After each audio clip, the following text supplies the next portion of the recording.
masyarakat di Simanjunga ini sangat tergantung kepada keberadaan hutan yang ada di sekitarnya. Masyarakat pada umumnya petani sawah. Di keberadaan air sawah mereka memang sangat tergantung dengan adanya hutan.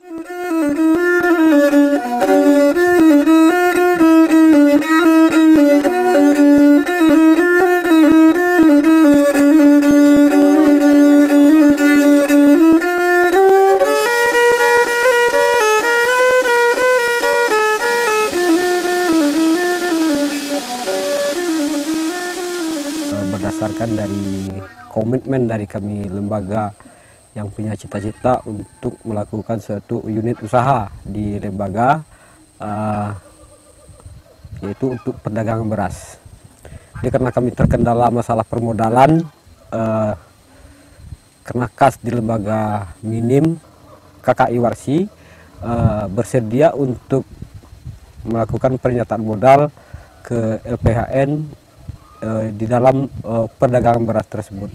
Warsi telah mengucurkan dana untuk perdagangan beras ini sebanyak 20 juta. Dana yang bisa dimasukkan dalam penyertaan modal perdagangan beras di Simanjunga. Sebelum itu diserahkan ke LPHN, tentunya kita harus mempunyai dulu mekanisme seperti apa pengelolaan yang akan kita lakukan.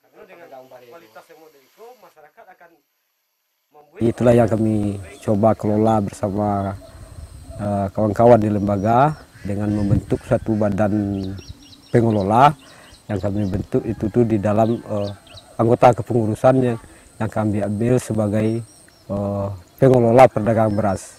Kami buat suatu mekanisme atau aturan bagaimana kita melakukan perdagangan beras di tengah masyarakat di Jero Simanjunga ini.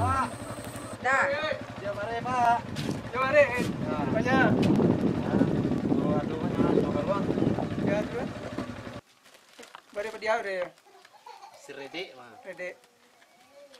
Lihat do Rede banyak banyak macamnya Nah, rancak lah gua. Rancak bari. Apa gua, Pak? Cuma 30 suke beli bari biasa 3 balik, kali 3 balik Islam biar. Kini lah apa bayarlah 3 balik setengah Pak. 3 balik setengah. Coba untuk sekali dia coba lah 3 balik setengah. Yang biasanya toki itu membeli beras misalnya 12.000 atau 13.000, kami dari lembaga mencoba menambah harga tersebut lebih kurang Rp500 per sukat, karena di sini biasanya per sukat bukan per kilo. Jadi dengan hal tersebut mau tidak mau toki tersebut akan mengikuti pasar yang kami buat. Jadi walau secara tidak langsung tentang tekanan dari toki luar sudah teratasi. Juga tujuan dari lembaga untuk bagaimana merubah perilaku masyarakat tentang penyimpanan gabah mereka. Karena di dalam perdagangan beras yang kami lakukan di lembaga itu kami mempertahankan kualitas yang bagus.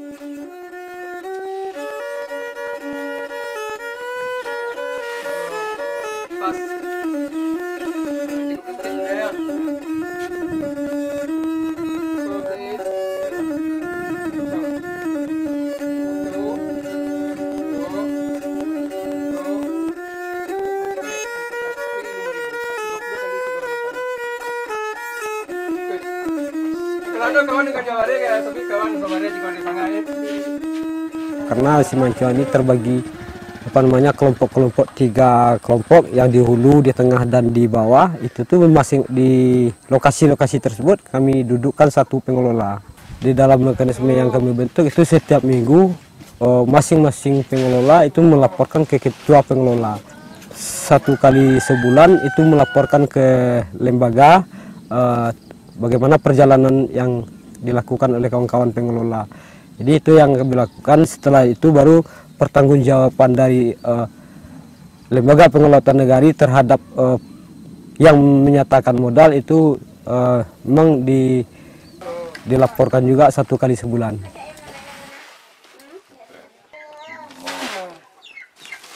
Kami selalu memberitahu ke masyarakat bagaimana upaya kita untuk menciptakan beras organik. Tapi namunnya kita belum terbiasa, tuh kami kalau untuk beras Simanjunga kami baru berani menyebutnya beras ramah lingkungan. Tapi memang kebiasaan masyarakat dari dulu-dulunya memang tidak begitu tergantung kepada pupuk buatan atau kimia, tapi mereka belum juga berani untuk menerapkan bagaimana menciptakan pertanian organik. Jadi memang semi organik bisa yang dilakukan oleh masyarakat.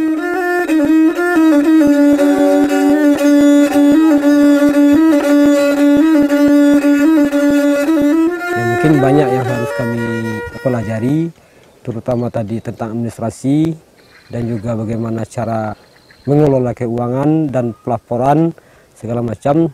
Dan paling penting sekali bagaimana kami berupaya mendapatkan pasar yang bisa memastikan bermitra dengan LPHN atau Lembaga Pengelola Hutan Negari Simanjungan ini.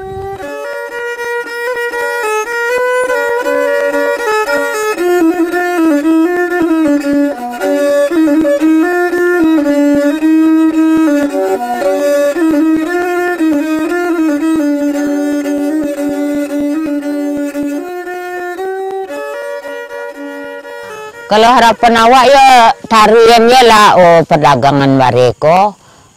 Boleh untuk masa depan apa keuntungnya gadang piti ya ndak gadang tapi keuntungan untuk masyarakat tuh misalnya menjual 10.000-nya bare seke ditekan di toke lain bisanya menjual 2 bali apa sebab orang Simanjungan kok membali bare 2 bali dengan pitina dando tuh itulah pengembangnya. Kalau bukan tidak ada itu berlawanan, mungkin kami tertekan. Beko di tongnya lah, ongkos ojeknya, ongkos mado, apa segala macamnya lah, supaya murah membeli bari ke Simanjungan.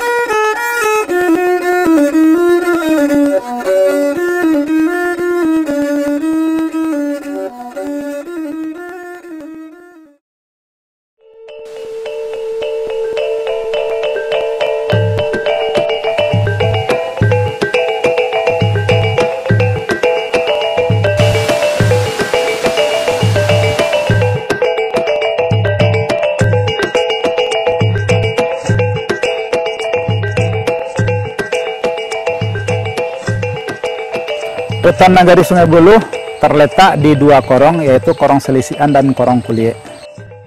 Dengan luasnya dari surat keputusan Bapak Menteri itu 1.336 hektar. Dengan izin kelola dari Bapak Gubernur itu 780 hektar. Jadi dengan adanya hutan nagari, masyarakat Nagari Sungai Buluh itu sudah mempunyai hak dan sudah bebas itu melakukan pengawasan.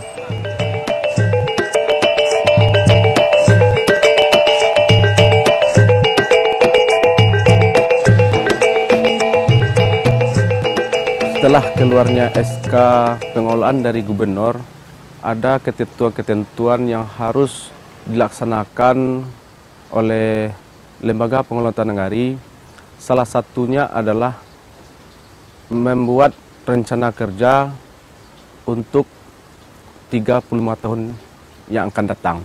Kami dari LPHN sangat membutuhkan dana BP sharing untuk merumuskan dan merancang bagaimana membuat rencana kerja tersebut.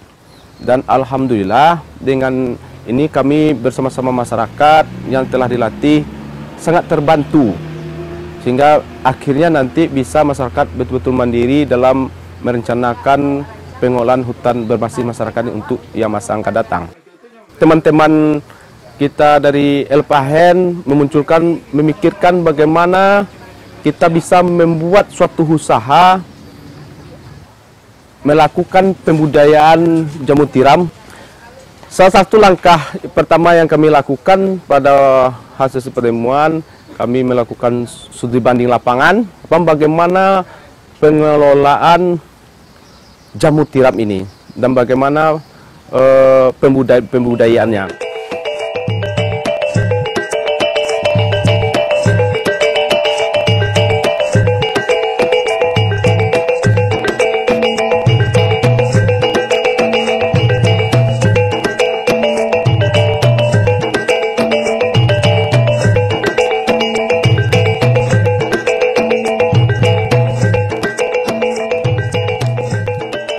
Saya tertarik melakukan pembudayaan jamur tiram ini karena manfaat dari jamur tiram pun banyak dan harga jual pun tinggi.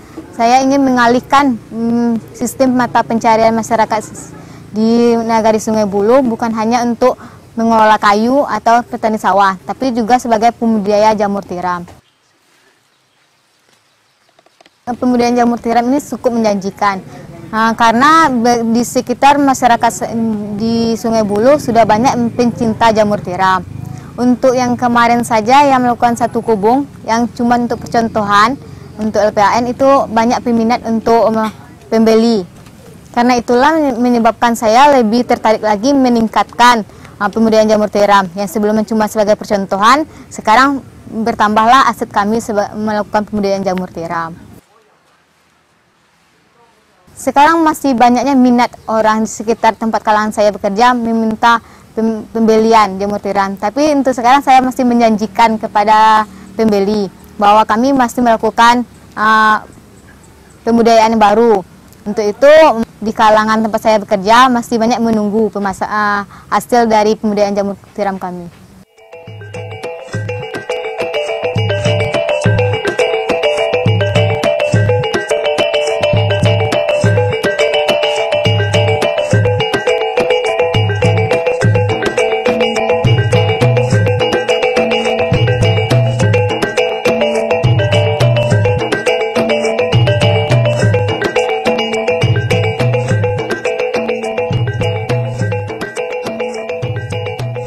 Saya selaku untuk sekarang pengelola jamur tiram dan sekaligus pengurus dari LPHN sangat berharap seluruh pihak yang terkait melakukan dukungan dan partisipasinya melihat kami untuk melakukan pengembangan tentang pembudidayaan jamur tiram.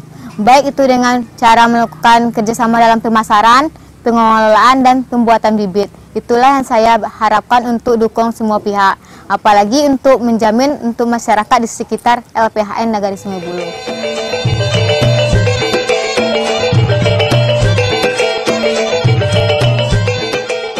Warsi melihat bahwa masyarakat mempunyai komitmen yang tinggi dalam menjaga hutan. Oleh karena itu, mekanisme distribusi manfaat ini atau benefit sharing itu penting untuk diberikan kepada masyarakat. Sehingga masyarakat mempunyai usaha-usaha kreatif atau mempunyai strategi-strategi penyelamatan hutan yang baik. Sehingga secara ekonomi mereka bisa meningkatkan penghasilan mereka dan hutan pun bisa terjaga.